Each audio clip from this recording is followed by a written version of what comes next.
अहम ब्रह्मास्मि पार्ट 72 आप सबका मेरी चैनल में स्वागत है। हिंदी में अहम ब्रह्मास्मि श्री निसर्गदत्त महाराज और उनके शिष्यों के बीच हुए वार्तालाप की अंग्रेजी पुस्तक आई एम ध्येट का हिंदी अनुवादक करता है विनय कुमार वैद्य जी। अहम ब्रह्मास्मि। आज हमारा अध्याय है 79, चैप्टर 79। शीर्षक होगा व्यक्ति, साक्षी और सर्वोच्च सत्ता। प्रश्नकर्ता, हम लोगों द्वारा मादक द्रव्यों के सेवन किए जाने का एक लंबा इतिहास रहा है। इन मादक द्रव्यों में अधिकांश ऐसे थे जो कि चेतना को विस्तीर्ण करते हैं। उनसे हमने चेतना की कुछ अन्य अवस्थाओं उच्चतर और निम्नतर अवस्थाओं के विभिन्न अनुभव प्राप्त किए और हमें यह विश्वास दृढ़ हो गया कि उन पर भरोसा नहीं किया जा सकता। यदि उनमें कोई अच्छाई होती तो वह अस्थायी ही होता है, और यदि उनमें कोई बड़ी से बड़ी खराबी होती तो वह यही होती कि वे जैव प्रणाली ऑर्गेनिज्म को व्यक्तित्व को विनिष्ट कर देते हैं। अतः चेतना के विकास और अतिक्रमण हेतु हम अन्य साधनों की खोज में लगे हुए हैं। हम चाहते हैं कि हमारी इस खोज का कोई स्थायी परिणाम हमें प्राप्त हो, और इस प्रकार से प्राप्त परिणाम केवल धुंधली स्मृतियों भर बनकर रह जाएगी, असहाय पश्चाताप भर बनकर न रह जाए। यदि आध्यात्मिक का तात्पर्य अन्वेषण और आत्मविकास होता हो तो हम कहेंगे कि भारत आने का हमारा ध्येय निश्चित रूप से आध्यात्मिक ही है। हम हमारे अतीत में हंसते बहते हिप्पियों जैसे अवश्य थे, पर अब हम गंभीर हैं और आगे बढ़ रहे हैं। हम यह तो जानते हैं कि वास्तविकता की उपलब्धियां करना एक महत्वपूर्ण वस्तु है, पर हमें यह ज्ञात नहीं कि वह किस प्रकार संभव होती है और हम उसे स्थिर कैसे रखें। हम यह मांग नहीं करते कि हमें उसका प्रमाण दिया जाए या इसका विश्वास दिलाया जाए। हमें इस संबंध में केवल मार्गदर्शन भर चाहिए। क्या इस संबंध में आप हमें सहायता दे सकते हैं? महाराज,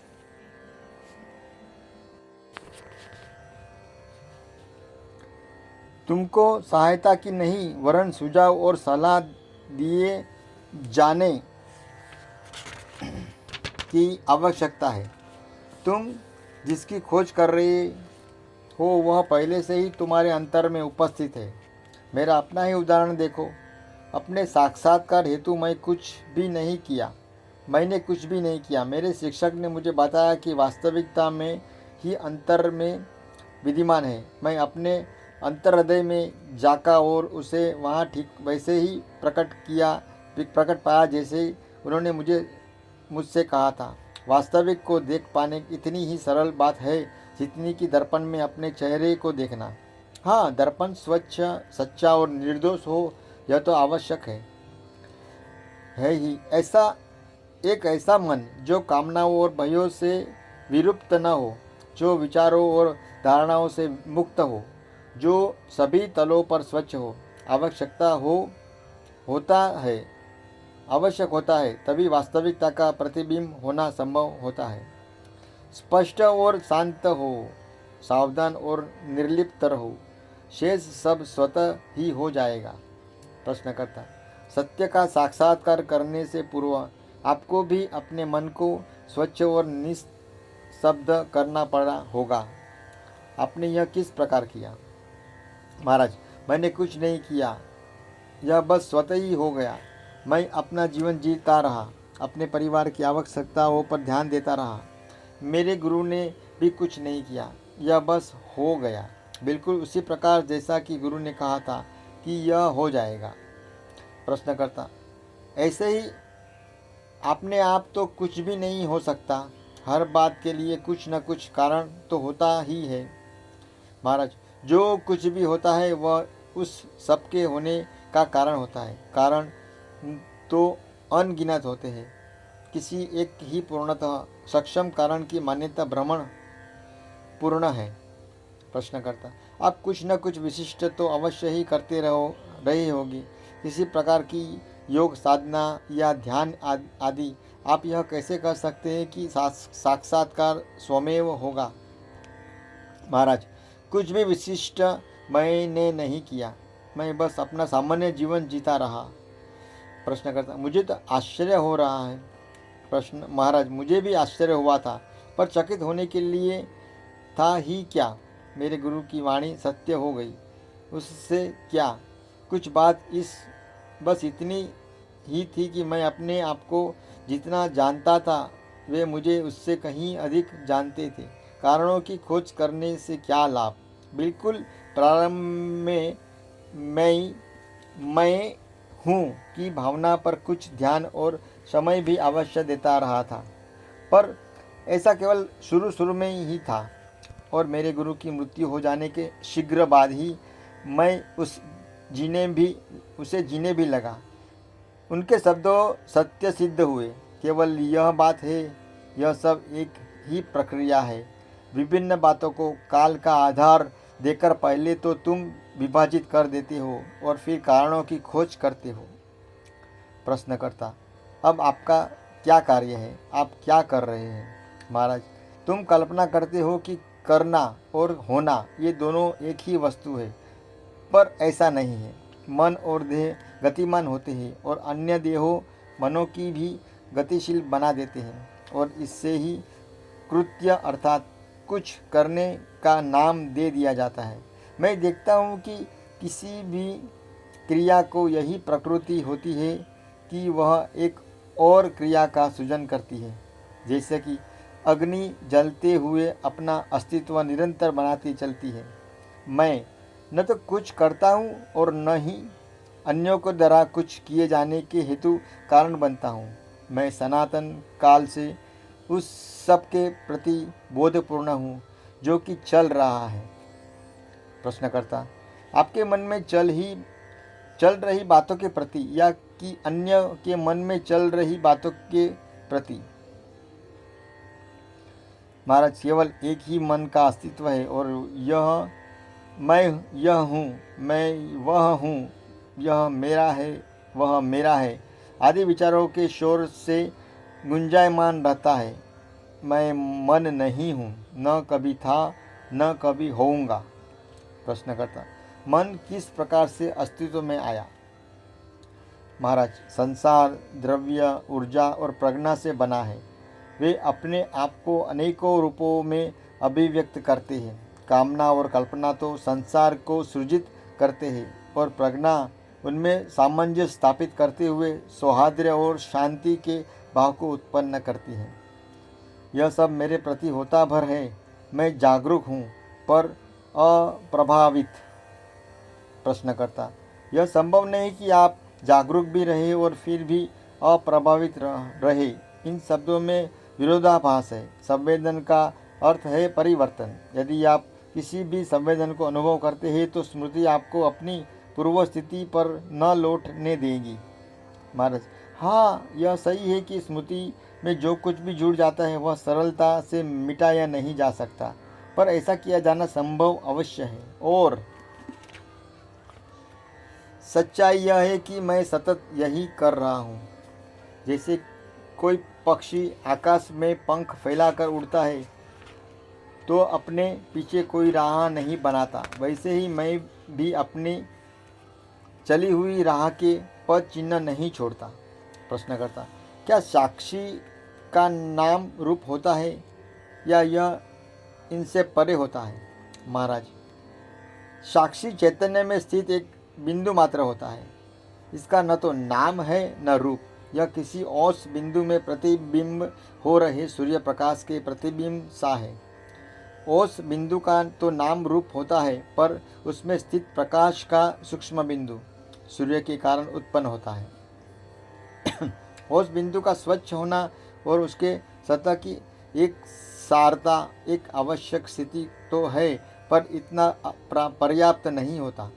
इसी तरह वास्तविकता मन में प्रकट हो सके, इस हेतु मन की स्वच्छता, शुद्धि और मौन आवश्यक तो होते हैं, पर वे स्वमेव पर्याप्त नहीं होते। इनसे परे स्थित वास्तविकता भी महत्वपूर्ण वस्तु है, क्योंकि वास्तविकता तो शाश्वत काल से उपस्थित ही है। अतः आवश्यक स्थितियों पर बल दिया जाता है। प्रश्न करता, क्या यह संभव है कि मन शुद्ध और मौन भी हो पर प्रतिबिंब प्रकट न हो? महाराज, इस बारे में प्रारब्ध के संबंध में भी ध्यान देना होगा। अचेतन तो प्रारब्ध की ही पकड़ में होता है और वस्तुतः यही प्रारब्ध होता है। हो सकता है कि कुछ काल इस प्रतीक्षा भी करनी पड़े, परंतु प्रारब्ध का भार कितना भी अधिक क्यों न हो, धैर्य और आत्मनियंत्रण के द्वारा इसे हटाया जाना संभव है। लक्ष्य के प्रति समग्रता युक्त होना और शुद्धि का प्रयोग बाधा को हटा देता है और तब वास्तविकता मन में प्रकट हो जाती है। प्रश्नकर्ता, आत्मनियंत्रण की प्राप्ति किस प्रकार से की जाती है? मेरा मन तो अत्यंत दुर्बल है।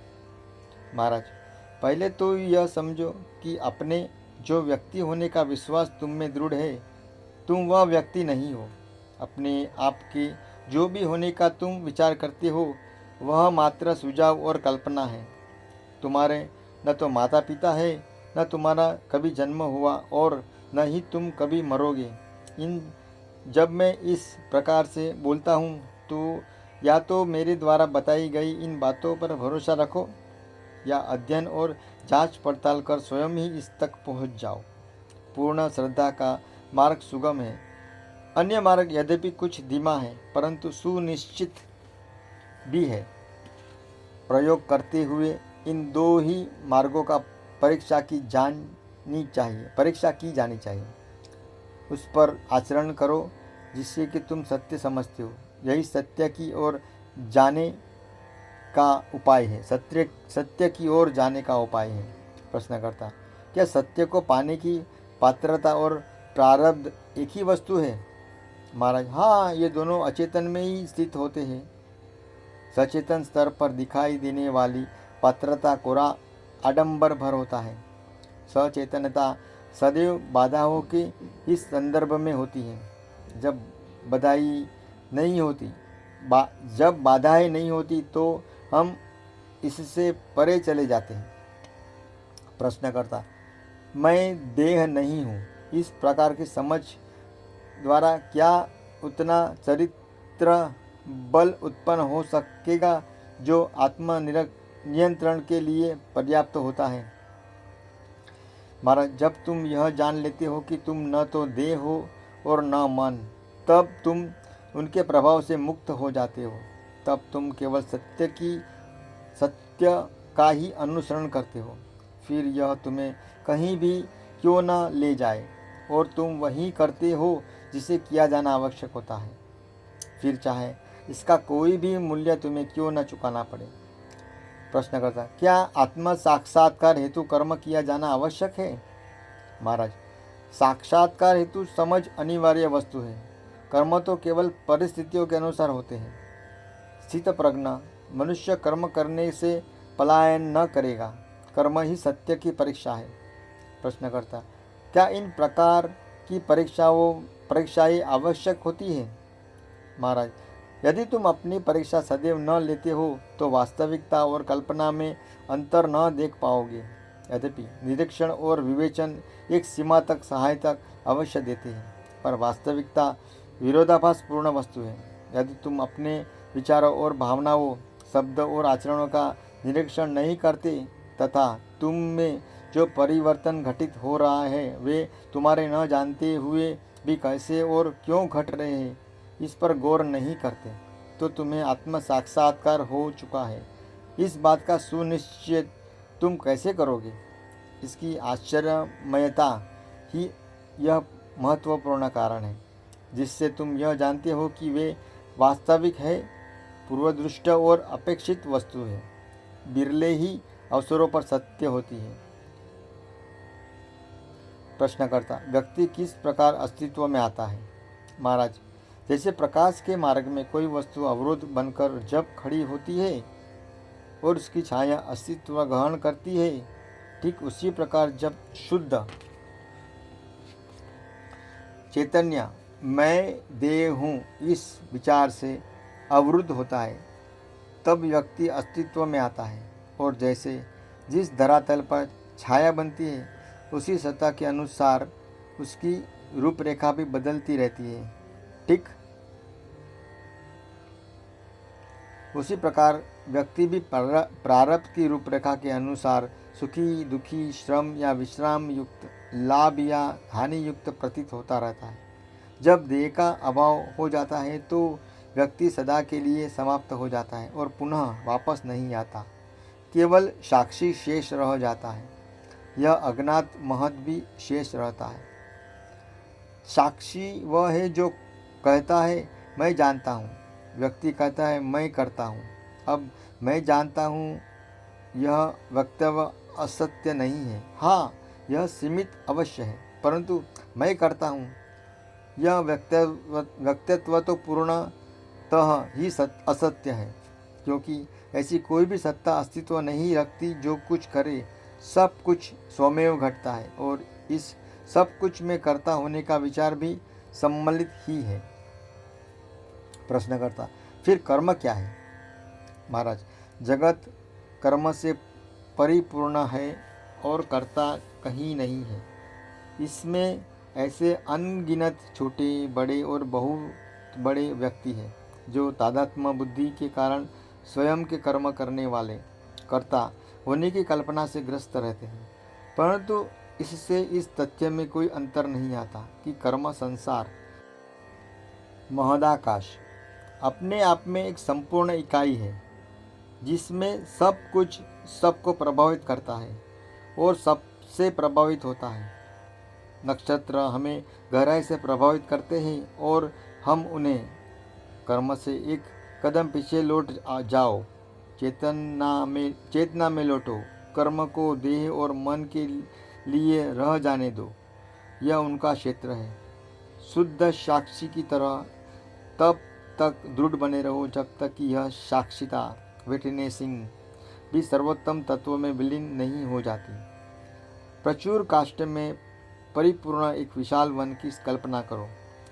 इससे लाई गई एक लकड़ी को काटकर एक स्लेट बनाई गई और एक छोटी सी कलम भी, ताकि उस स्लेट पर उस कलम से कुछ लिखा जा सके। साक्षी स्लेट पर लिखे लेख को पढ़ता है और जानता है कि यद्यपि इस कलम और स्लेट का उस वन कितना भी दूर का क्यों न हो, कोई संबंध अवश्य ही है, पर स्लेट पर लिखे लेख का तो उससे कोई संबंध नहीं है। यह पूर्णतः अध्यारोपित एक वस्तु है, और यदि यह मिट भी जाए तो कोई अंतर नहीं पड़ता।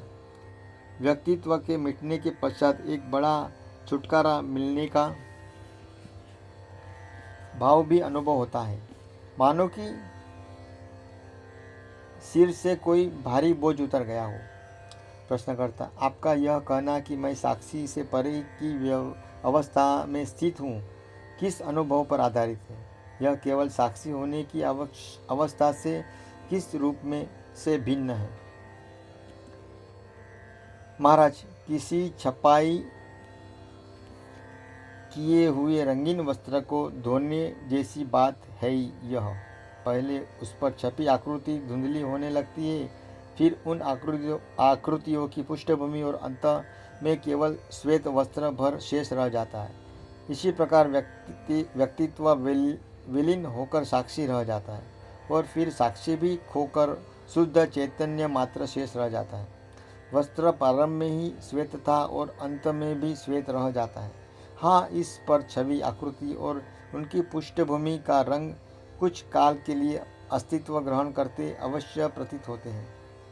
प्रश्नकर्ता, क्या चैतन्य के विषय के अभाव में भी चैतन्य संभव होता है?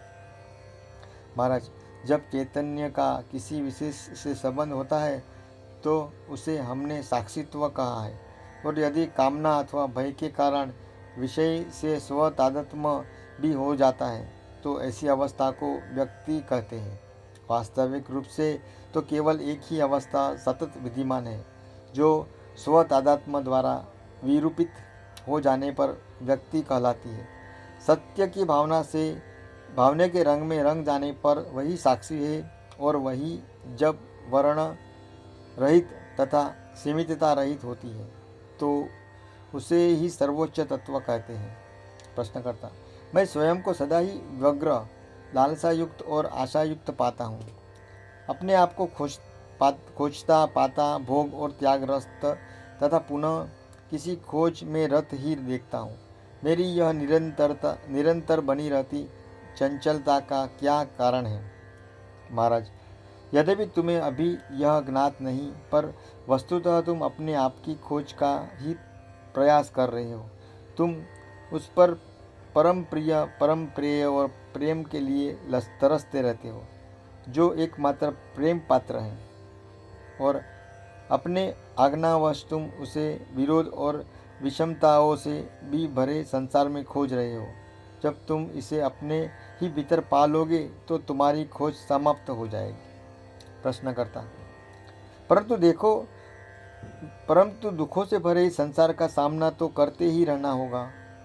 महाराज: किसी भी प्रकार की आशाएं न रखो। तुम नहीं जानते यह सत्य कि प्रत्येक ही अभिव्यक्ति विरोधों के माध्यम से हुआ करती है।